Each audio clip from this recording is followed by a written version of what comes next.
Hey everyone, my name is Dave. I'm a first year at the college. I live in Matthews. I'm roommates with Ethan, and I'm thinking about studying math and government. Hi, I'm Ethan. I also live in Matthews, and I'm thinking about studying environmental science and engineering. I'm a first year at the college.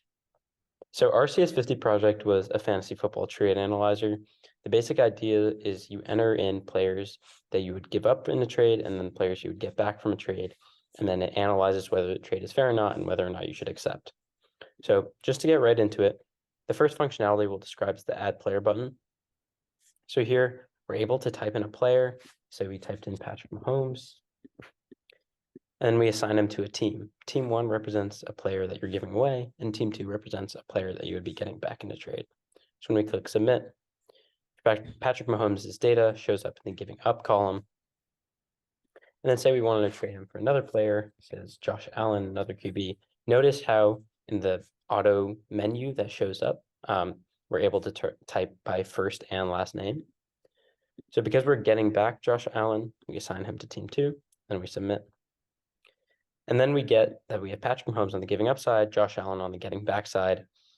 And Ethan will take you through what happens when we analyze this trade. Yeah, so now because we have players on both sides of the trade, we're successfully able to hit the Analyze Trade button, as Dave will demonstrate, and we'll get taken to this analyzed page where we see two columns, the giving up and the getting back column, where Patrick Mahomes is listed and his value, and Josh Allen is listed and his value, and then just a little progress bar to show progress or to show the value of each player.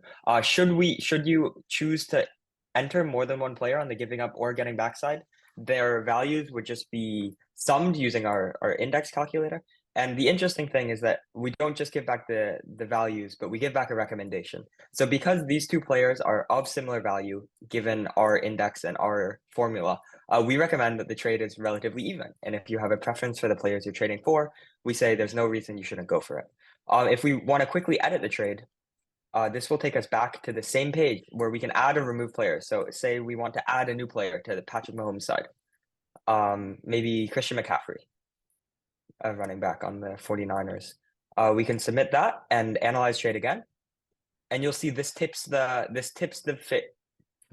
scales in favor of the opponent, right? Because you're giving up more, you're giving up too much. And so our recommendation changes from like, sure, do it if you like the players, to absolutely not.